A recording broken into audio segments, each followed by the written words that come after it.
Force.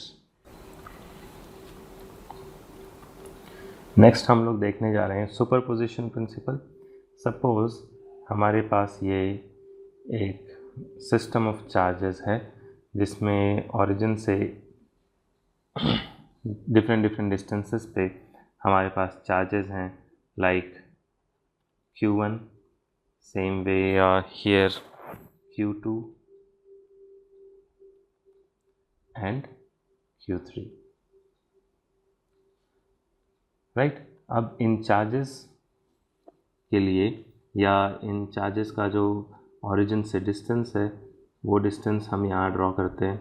This is one such vector, this is the ये है R1।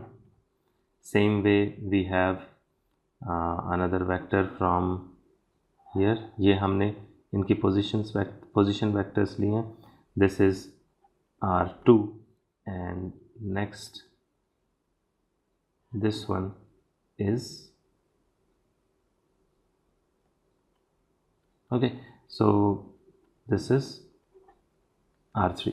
So these are the three position vectors of the point charges. Okay, now अगर हमें force पता करना है charge Q1 पे, तो चार्ज Q1 पे जो फोर्स होगा that will be due to Q2 and that will be in this direction. इस Q1 पे जो फोर्स होगा that will be in this direction, right? Same way Q1 पे Q3 के कारण जो फोर्स होगा उसकी डायरेक्शन कुछ इस तरह से होगी। ओके, अब इन दो फोर्सेस को, suppose this force is on 1 due to 2 and this force on 1 is due to 3। So ये दो फोर्सेस जो हमें दिख रहे हैं, these two forces are vectors, और इसीलिए अगर हमें फाइंड आउट करना है इन वेक्टर्स का sum, we can easily apply the parallelogram law. तो यहाँ पे एक लाइन पैरेलल खींचते हैं, यहाँ पे एक दूसरी लाइन पैरेलल खींचते हैं, and then if we have to find the vector sum, this will be the if we have to find the vector sum,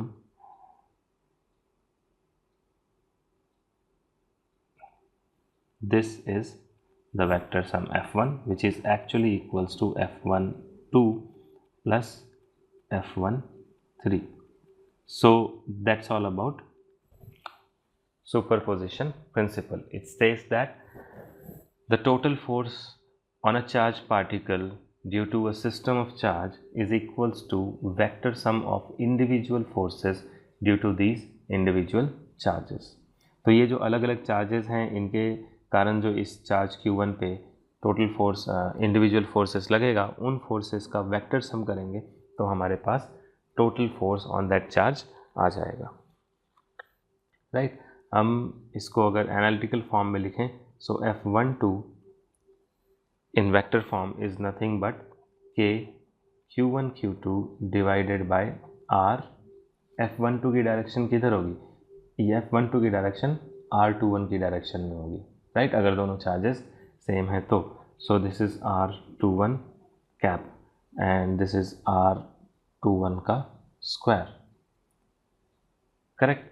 अगर इस चीज़ को हम वापस थोड़ा सा सिंप्लीफाई करके लिखें, this is K Q1 Q2 divided by R21। R21 is nothing but R2 minus R1 का स्क्वायर इंटू R21 जो यूनिट वेक्टर है that is R2 minus R1, right, जो वेक्टर होगा R2 minus R1 divided by R2 minus R1 का magnitude. So that is R2 minus R1 का magnitude. सो अब इसे हम क्या लिख सकते हैं, K Q1 Q2 right, vector R2 minus vector R1 divided by this R2 minus R1 का जो मैग्नीट्यूड है उसका होल क्यूब।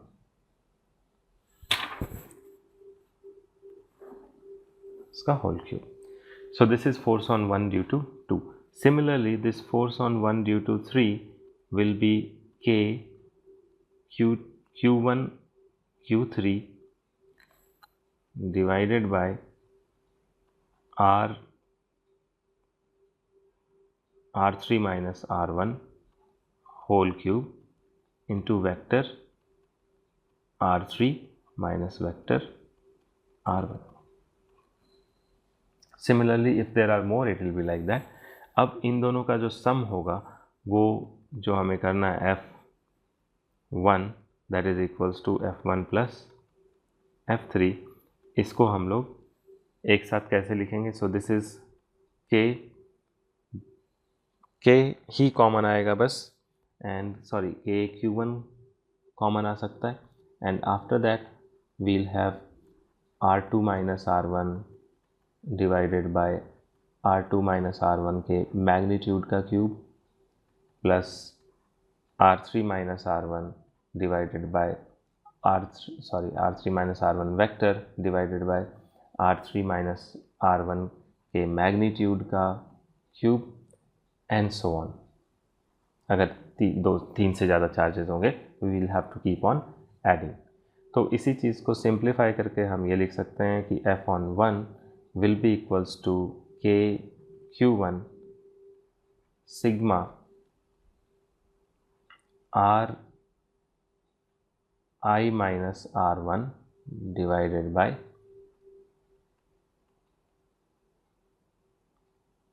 RI का मैग्नीट्यूड RI माइनस R1 के मैग्नीट्यूड का whole cube. So this is the analytical formula of superposition. This is the analytical formula for superposition principle. इसमें एक चीज़ हमें ध्यान रखनी है, जब भी हमें एग्ज़ाम में थियोरेटिकली कोई क्वेश्चन आएगा टू प्रूव और to explain superposition principle, then only we are going to do like this. जब भी कोई न्यूमेरिकल आएगा we are not going to waste our time in learning और बाय हार्टिंग दीज फार्मूलाज. वहाँ पे हमें नॉर्मल कॉन्सेप्ट अप्लाई करना है जो कि हमने ऑलरेडी पढ़ा, दैट इज़ इंडिविजुअल फोर्सेस निकालो, और इंडिविजुअल फोर्सेस निकालने के बाद उन फोर्सेस का वेक्टर सम निकालो, that will be the total